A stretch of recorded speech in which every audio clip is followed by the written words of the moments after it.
नमस्कार साथियों, मैं एस.एन. स्वामी सफल कोचिंग सुजानगढ़ से। मित्रों, अपन देख रहे थे सेकंड ग्रेड के 2016 के ओल्ड पेपर जीके वाला पार्ट अपन देख रहे थे। और 2016 में जीके के 2 पेपर हुए थे। पहला वाला अपने देख लिया, आज अपन देखते हैं तीसरा पार्ट। तो मित्रों, ये आपको अगर आप पेपर आराम से सोल्व करते हो तो आपको पता चल जाएगा किस टॉपिक से किस तरह का क्वेश्चन आ रहा है। तो मित्रों, ये देखो सेकंड ग्रेड 2016 जीके वाला पेपर, परीक्षा का दिनांक है 1/5/2017। बहुत ईजी क्वेश्चन है, इसमें देखना आप। चलो अपन देखते हैं क्वेश्चन नंबर 1। ये देखो क्वेश्चन नंबर 1।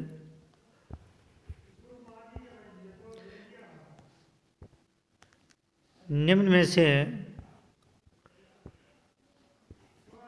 कौन सी पहाड़ियाँ मध्य अरावली श्रेणी में स्थित है।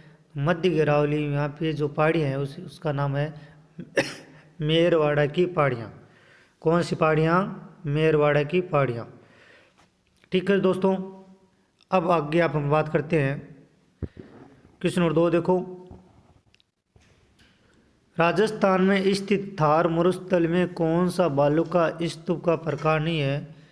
तो मित्रों, इसमें नहीं है, गोराउंड है। पराबोलिक भी है, बरखानी भी है, तारा भी है, और भी होते हैं, नेटवर्क होते हैं, सप्रकापिज होता है, अनुदैर्ध्य होता है। ये गोराउंड क्या नहीं है, बालू का स्तूप नहीं है।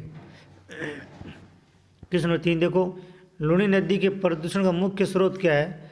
तो यहाँ पे है रंगाई छपाई, अजरक प्रिंट, मलिर प्रिंट जो बाड़मेर होती है, और उसके कारण से लूणी नदी क्या हो रही है, प्रदूषित हो रही है।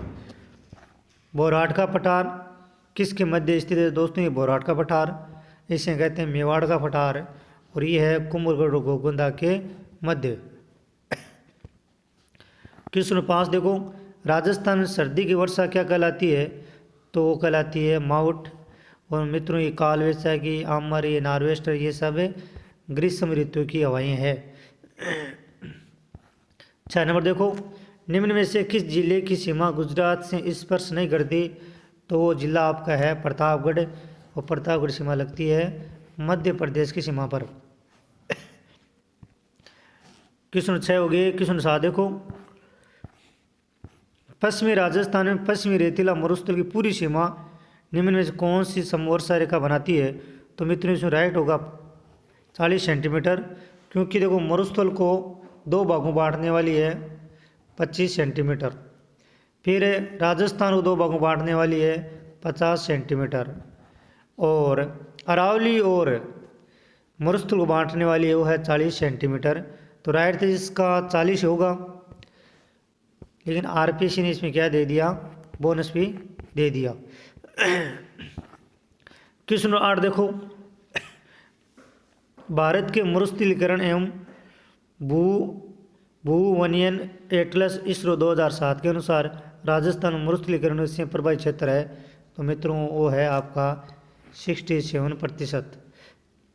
67% देखना ये रिपोर्ट है इसरो की 2007 की। क्वेश्चन 9 देखो। राजस्थान के निम्न कौन से जिले मुख्यतः भीड़ प्रभावित है। जो चंबल पर्वत क्षेत्र है उसे कहते हैं सर्वाधिक भीड़ है कोटा, सवाईमाधोपुर और धौलपुर। 1 नंबर राइट होगा इसका। क्वेश्चन नंबर 10 देखो। निम्नलिखित में से कौन सा सही युग्म नहीं है।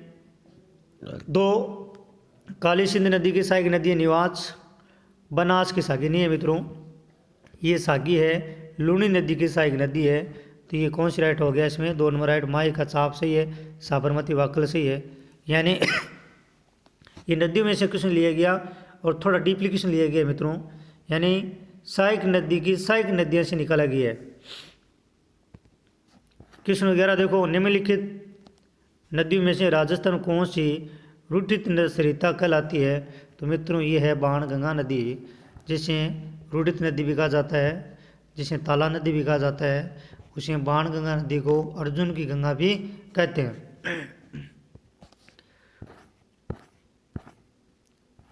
चंबल नदी नदियों में कितने क्वेश्चन आ चुके हैं इसमें, चंबल नदी राजस्थान की एकमात्र नित्य नदी है, सही है बात। चंबल नदी का जल केवल सिंचाई के उपयोग में, तो केवल सिंचाई के उपयोग में नहीं आता है, यहाँ पर विद्युत परियोजना में भी काम आती है। तो इसका एक जो एक चंबल नदी कथन है ये बिल्कुल सही है, लेकिन इसका आर है कारण है वो क्या है, गलत है। तो इसका 3 नंबर राइट होगा। क्वेश्चन नंबर 13 देखो, निम्न में से राजस्थान में कौन सा क्षेत्र बालू का स्तूप मुक्त है? तो बालू का मुक्त है फलोदी पोखरण। क्वेश्चन नंबर 14 देखो, निम्न में से राजस्थान के किस जिले में बांका पट्टी फैली हुई है? बांका पट्टी, तो मित्र इसे कहते हैं कुबड़ पट्टी। क्या कहते हैं? कुबड़ पट्टी। ये नागौर और अजमेर के मध्य फैली हुई है, तो अजमेर तो ऑप्शन है ही नहीं, तो राइट कौन सा हो जाएगा? नागौर। ये क्वेश्चन देखो, आहड़ के विषय में निम्नलिखित कथनों में से कौन सा असत्य है? असत्य छांटो। आहड़ के उत्खनन से मानव जीवन के विभिन्न चरणों में प्रकाश डालता है, और उसके बाद में आवासीय भवनों की नींव ईंटों से होती है। तो आहड़ सभ्यता में आवासीय भवनों की जो ईंटें हैं ईंटों से नहीं पत्थरों से होती है। 3 नंबर राइट है इसका। 4 नंबर भी राइट है, लेकिन इसका असत्य कौन सा हो गया?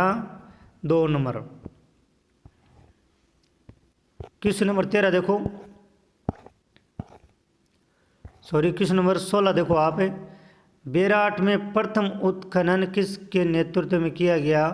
तो बेराट दयाराम सानी और हड़प्पा का भी दयाराम सानी है। क्वेश्चन नंबर 17 देखो, निम्नलिखित में से किस विदेशी यात्री ने गुर्जर प्रत्यार राजवंश के सैन्य शक्ति एवं समृद्धि का उल्लेख करता है? तो ये करता है दोस्तों सुलेमान के द्वारा, अरबी यात्री के द्वारा ये किया गया। गुर्जर प्रत्यारों की जानकारी। अरुणराज के बारे में निम्नलिखित कथनों पर विचार कीजिए और सत्य को छांटना है। तो आपको ध्यान देना है,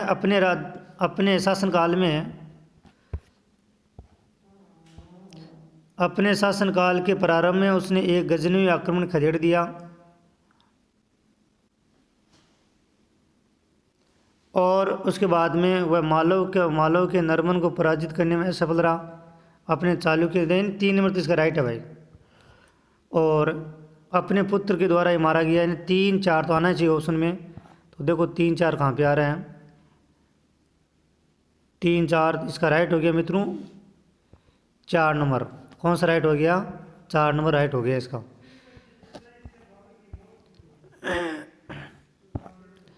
अगला क्वेश्चन देखो, रणथंभौर की विजय के उपरांत अलाउद्दीन खिलजी ने इस दुर्ग को किसके अधिकार सौंपा था? तो रणथंभौर जो अलाउद्दीन खिलजी ने आक्रमण किया 1301 में, उस समय उल्गू खां को सौंपा गया। उल्लू खां को किसको सौंपा गया? उल्लू खां को। क्वेश्चन नंबर 20 देखो, निम्नलिखित में से किसकी रचना में अमीर खुसरो ने चित्तौड़ पर अलाउद्दीन खिलजी के आक्रमण का वर्णन करता है? तो मित्रों अमीर खुसरो की जो रचना है उस रचना का नाम है खजाइन उल फतुह। खजाइन उल फतुह। क्वेश्चन नंबर 21 देखो, किस राजपूत सरदार के खानवा के युद्ध में राणा सांगा घायल हो जाने के बाद उसका राज चिन्ह धारण करने के युद्ध में जारी रखा? तो मित्रों वो है झाला अजा। कौन है? झाला अजा। अगला क्वेश्चन देखो, निम्नलिखित में कौन से राजपूत सरदार हल्दीघाटी युद्ध में राणा प्रताप के पक्ष में लड़े?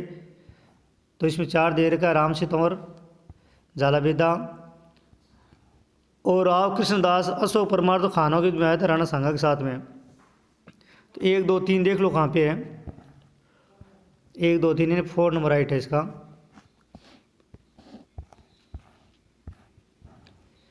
अगला क्वेश्चन देखो, निम्नलिखित में से किस राजपूत शासक ने विजय कटकातु की उपाधि धारण की? तो विजय कटकातु की उपाधि धारण करने वाला है महाराणा राज सिंह। पंडित नैनूराम शर्मा ने किस प्रजामंडल से संबंधित है? तो पंडित है कोटा प्रजामंडल से। सम सभा की स्थापना किसके द्वारा की गई? तो सम सभा की स्थापना गोविंदगिरी महाराज के द्वारा की गई, सिरोही के अंतर्गत। 26 नंबर क्वेश्चन देखो, निम्नलिखित में से कौन सा समाचार पत्र 1920 में विजय सिंह पथिक ने वर्धा से प्रकाशित किया? तो मित्रों वो है राजस्थान केसरी। अगला क्वेश्चन देखो, क्वेश्चन 27, निम्नलिखित में से डूंगरपुर राज्य प्रजामंडल के प्रथम अध्यक्ष कौन थे? तो भोगीलाल पांडे, जिसे क्या कहते हैं, वागड़ का गांधी भी कहते हैं। क्वेश्चन 27 हो गया। 28वां देखो फटाफट, शंकरदेव राज समिति का गठन धौलपुर एवं भरतपुर राज्यों की जनता की इस बात के लिए राय जानने के लिए किया गया था कि वे राजस्थान या उत्तर प्रदेश किस में शामिल मिलना चाहते हैं। तो इस समिति में कितने सदस्य थे? तो मित्रों इस समिति में 3 सदस्य थे। कितने थे? 3 सदस्य। और लोक देवताओं में कौन सा सुमिलित नहीं है? तो गोगामेडी सुमिलित है। मल्लिनाथ जी पिच्याग नहीं है, मल्लिनाथ जी का जन्म है तिलवाड़ा, ये गलत हो गया। फिर तो पापू जी का कोलमठ सही है, तेजा जी का पर्वतसर सही है, मल्लिनाथ जी का तिलवाड़ा है दोस्तों। संत माओ जी का जन्म डूंगरपुर से संबंधित है और संत माओ जी ने बनेश्वर धाम की स्थापना की थी। 31 नंबर क्वेश्चन देखो, निम्न में कौन सा विष्णु संप्रदाय का संस्थापक है? तो कन्फ्यूज होने की आवश्यकता नहीं है, जाम्बो जी 29 नियमों का क्या करवाते हैं, ये पालना करवाते हैं। कीराड़ू का सोमेश्वर मंदिर, अबनेरी हर्षण माता का मंदिर निम्नलिखित में कौन सी स्थापत्य शैली से बने हैं? तो ये आपको सबको पता है, उत्तर क्या होगा, गुर्जर प्रथियार।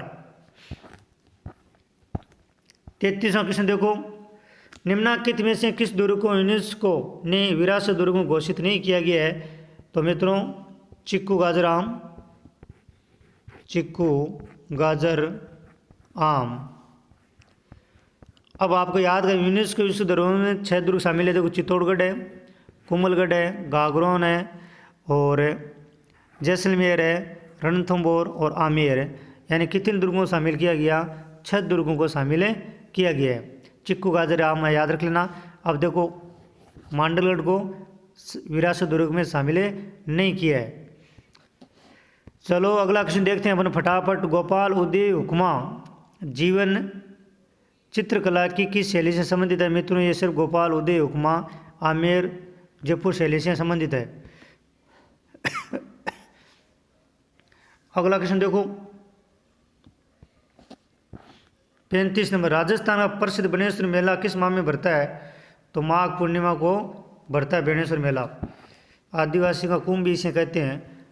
जयपुर में तीज की सवारी किस माह में निकाली जाती है? छोटी तीज यानी श्रावण महीने में निकाली जाती है। लंगूरिया नृत्य होता है, तो लंगूरिया नृत्य होता है केला देवी के मंदिर में। और मित्रों अगर आगे बात करें अपन लंगूरिया नृत्य, और यहाँ पे घुटखड़ नृत्य भी होता है केला देवी के मंदिर में। लंगूरिया भजन गाया जाता है। फिर भी अपन को राइट कौन सा करना पड़ेगा? केला देवी का मंदिर करौली। निम्न में से किस राजपूत शासक द्वारा नए तरंग की रचित है? तो आंसर होगा बुद्ध सिंह। 39 नंबर क्वेश्चन देखो, दक्षिणी राजस्थान में भील जनजाति का निम्नलिखित में से कौन सा नृत्य नाट्य रूप में किया जाता है? तो मित्रों वो किया जाता है गौरी नृत्य। भीलों की गैंग युद्ध करके राम में घूमने जाती है, ट्रिक है, सारे नृत्य कंप्लीट हो जाते हैं इसमें। राजस्थान का मानव अधिकार आयोग अस्तित्व में आया, तो ये आया मित्रों 18 जनवरी 1999 में और कार्य प्रारंभ किया 2000 में। अगला क्वेश्चन देखो फटाफट, राजस्थान मानव अधिकार आयोग के अध्यक्ष एवं सदस्यों की नियुक्ति राज्यपाल एक समिति के अनुशासन करते हैं, जिसका अध्यक्ष कौन होता है? जिसका अध्यक्ष होता है मुख्यमंत्री। कौन होता है? मुख्यमंत्री। 42 नंबर क्वेश्चन देखो, राजस्थान के राज्यपाल के संबंध में निम्नलिखित कथनों को विचार कीजिए और आपको क्या करना है, कौन कौन से कथन है सही है ये देखना है। तो मित्रों इसमें देखो आपको मैं बता देता हूँ, राजस्थान केंद्रीय विश्वविद्यालय के कुलाधिपति नहीं, राज्य के किसी लाभ के पद पर धारण करता नहीं, वह इंडियन रेड क्रॉस सोसाइटी और राजस्थान राज्य शाखा के अध्यक्ष, तो सी नंबर इसका राइट है। उन्हें संविधान के अंतर्गत सविवेक शक्तियाँ प्राप्त नहीं है। तो मित्रों राज्यपाल को सविवेक शक्तियाँ प्राप्त है, राष्ट्रपति को नहीं है। ये गलत हो गया, ये गलत हो गया, ये गलत हो गया, केवल सी राइट होगा इसका। अब अपन ऑप्शन देख लेते हैं, केवल सी मिल गया।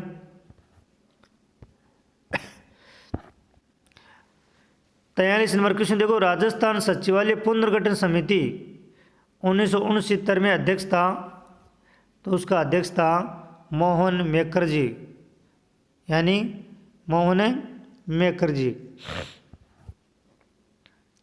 मुखर्जी। तो अध्यक्ष कौन था? मोहन मुखर्जी। 44वां देखो मिलान करना है, और मिलान करो फटाफट। 44वां राइट होगा मित्रों, 2 नंबर राइट, ये 2 नंबर राइट होगा। आप मिलान कर लेना कि थोड़ा सा इक्वेशन हार्ड बन गया भाई। अगला क्वेश्चन देखो, 1 नवंबर 1956 से पहले राजस्थान राज्य के प्रमुख माने जाते थे, तो वो माने जाते थे राज प्रमुख, और 1 नवंबर 56 के बाद में क्या कर दिया? राज्यपाल। तो इसका राइट कौन सा होगा? राज प्रमुख। 46 क्वेश्चन देखो, सचिव के बारे में, राजस्थान के मुख्य सचिव को अवशिष्ट वसीयतदार कहा जाता है, जिसका अर्थ क्या होता है? और देखो, वह ऐसे सभी कार्यकर्ता जो विशिष्ट रूप से किसी सचिव को आवंटित नहीं किए जाते, वो मुख्यमंत्री का सलाहकार और राज्य सिविल सेवा का प्रधान होता है, ये कैबिनेट सचिव के रूप में कार्य करता है।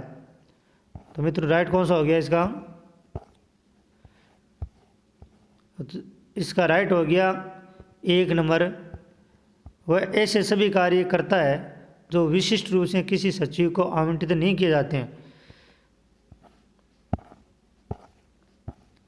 47वां देखो, मुख्यमंत्री कार्यकाल को आपको क्या करना है? मिलान करना है। मोहनलाल सुखाड़िया 4 नंबर, 4 में 4। बिहारी शेखावत 1977-80 तक, और जगन्नाथ पहाड़िया 80 से 81, और बाकी कौन बच गया? बरकतुल्ला 1971-73 तक है। तो पहले देख लो, डी में 4 आ रहा है, डी में 4 कितने में आ रहा है? डी में 4 2 में आ रहे हैं, तो ये कट गया अब, ठीक है ना। अब आपको याद रखना है कि बिहारी शेखावत 1977, यानी सी में 2 यहाँ पे आ रहा है, तो राइट कौन सा हो गया? 1 नंबर राइट हो गया इसका। किस नंबर है ये? 47। अब आप मिलान कर लेना आराम से। राजस्थान के राज्य प्रशासन के विधिक प्रमुख है, तो इसका होता है राज्य के राज्यपाल। राज्य का महाधिवक्ता भी दे रखा है, संभागित गलत है सारे, कन्फ्यूज करने वाली बात है यहाँ पे। राज्य के महाधिवक्ता और राज्य के राज्यपाल। राजस्थान राज्य प्रशासन के विधिक प्रमुख है, वो है यानी संविधान दृष्टि कौन प्रमुख है? राज्यपाल। राज्य का मुख्य सचिव कार्य करता है, तो राज्य का प्रधान के रूप में तो राज्यपाल, ई तो आना ही नहीं चाहिए ऑप्शन में। अब देखो ऑप्शन में ई, यानी 3 में वो ई दे रखा है, ये कट गया, ये कट गया, राइट कौन सा हो गया? 1 नंबर राइट हो गया इसका। अगला क्वेश्चन देखो, 50 नंबर, नाभिकीय आपूर्तिकर्ता समूह के संबंध में निम्नलिखित कथनों पर विचार कीजिए। ये भारत के प्रथम नाभिकीय परीक्षण 1974 में प्रतिक्रिया के फलस्वरूप स्थापित किया गया, यानी इसका 1 नंबर तो राइट है ही। चलो देखते हैं 1 नंबर। 1 नंबर में तो आपका कट गया, 2 तो कट गया, ये लो।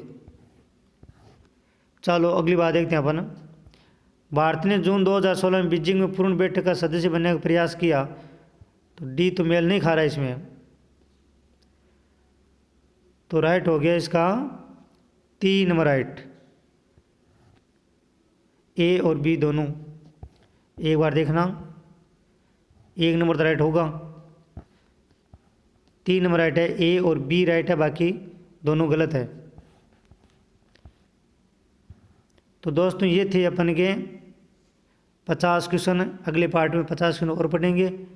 धन्यवाद मित्रों।